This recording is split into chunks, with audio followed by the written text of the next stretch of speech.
A little bit of texture can go a long way, and today I'm going to show you how to do it with a die or an embossing folder.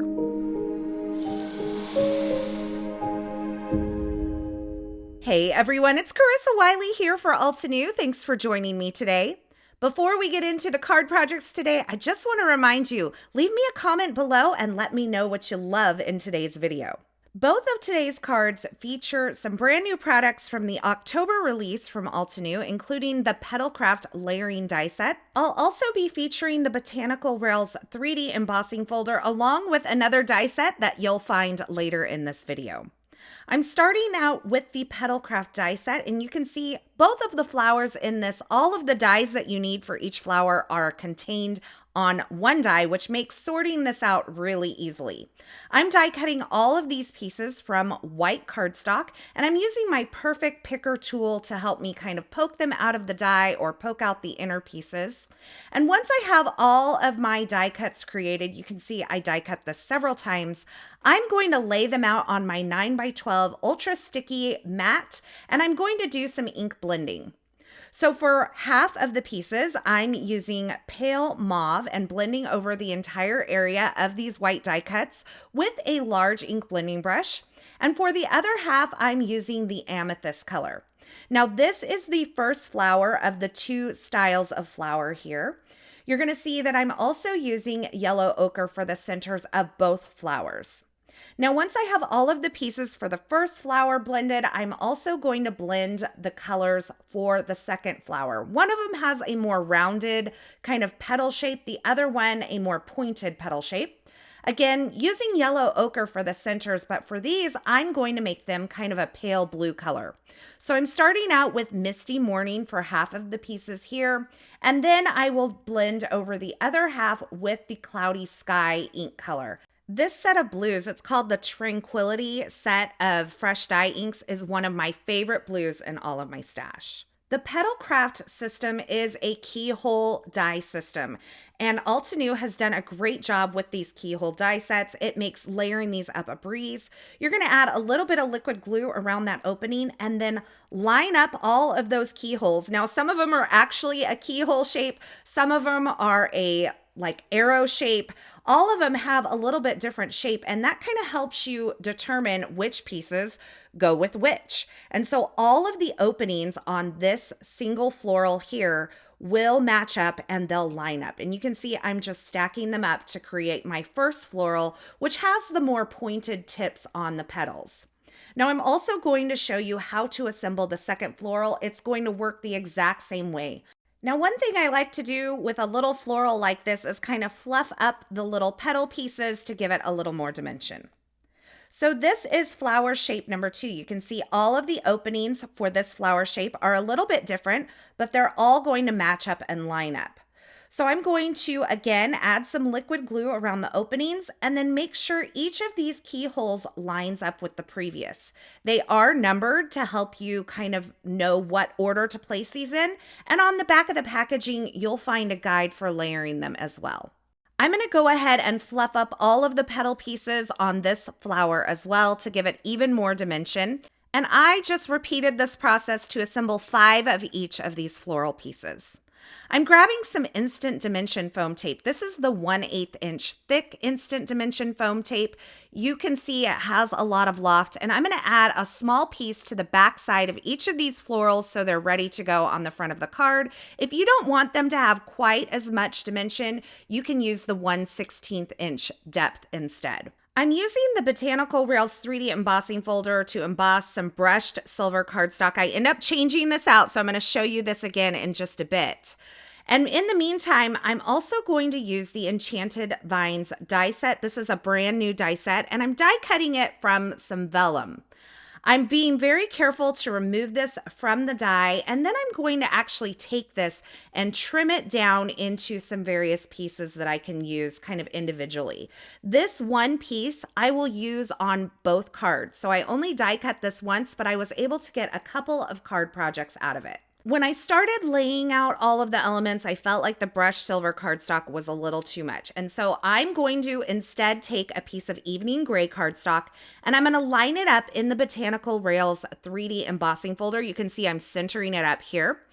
I am using an Anna Griffin Empress. So I'm using an A plate on the bottom, then my embossing folder with the cardstock and the magnetic shim on top. That gives me a perfect emboss with these 3D embossing folders and the Anna Griffin Empress machine. If you don't have an Empress machine, I recommend that you look at your die cut manual to determine what sandwich you need for a 3D embossing folder. You can see I'm arranging my vellum pieces along the right side of this card front, and I'm actually just using the foam adhesive that's on the back of these florals to hold those vellum pieces in place. This is going to keep me from having any glue marks or adhesive that you can see through on the front of the card. I sprinkled some of the stellar sequins in the dazzling diamonds color throughout this little arrangement here to give it, of course, a touch of sparkle. And I'm just using some liquid glue and my perfect picker tool to position those onto the card front. Now it's time for a sentiment, and I went back to an old set in my stash. This warm hugs greeting is from the Pumpkin Patch stamp set. It has a coordinating die set. I'm stamping it onto some vellum using some embossing ink, and then I'm sprinkling on some silver embossing powder, and I'm heat setting that. Then I'll use the coordinating die to die cut this out. I'm going to grab my Instant Dimension foam tape again, cut down some really small pieces and hide it behind that embossing. And that's what I'm going to use to adhere this sentiment to my card front. This allows me to just hide all of that adhesive behind the embossing and use it to my advantage. Now, when you have a card front like this that has a lot of dimension, and this dimension can go a really long way in making a simple card look complete and full, it can be a little difficult to adhere these to a card front. So I recommend some Instant Dimension foam tape. That's really going to keep this adhered down to your card front. I'm using the 1-inch wide Instant Dimension foam tape. It's 1/16 inch thick. And I know that that foam adhesive is going to keep this card front adhered to this white side folding A2 size card base. That finishes off card number 1. So let's get into card number 2. And we're going to use a die to do some texture or debossing on the card front. So I have the Enchanted Vines die here. I'm positioning my white cardstock behind the die. You can follow your die cut machine's guide for embossing with a die, but for the Empress, I'm using an A plate, the silicone mat.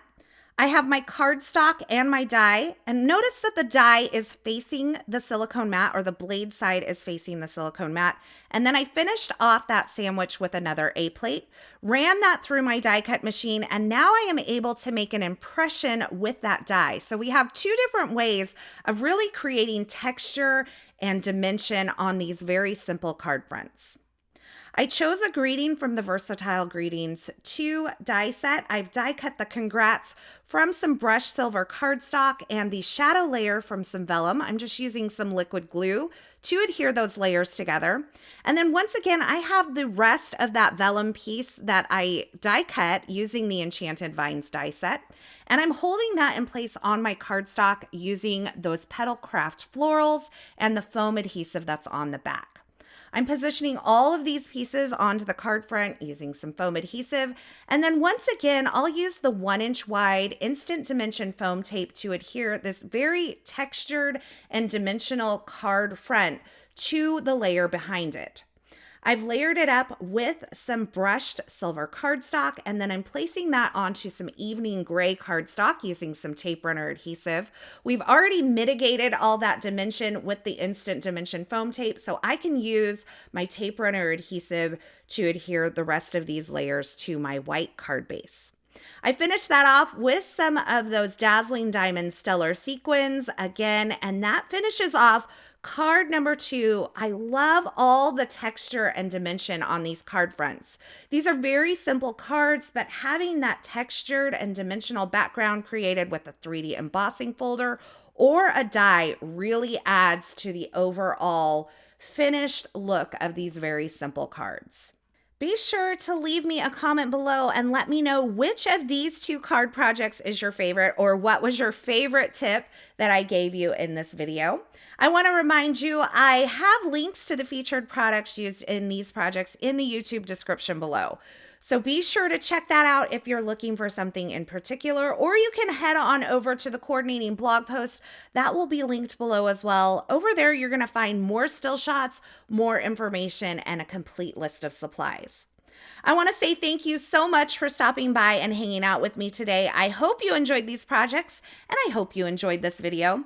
If you did, be sure to give this video a thumbs up, and don't forget to subscribe and turn on the notifications here so you don't miss any of the paper crafting and card making video tutorials. Thanks again for being here. I'm so glad you're here, and until next time, I hope you have a fabulous day.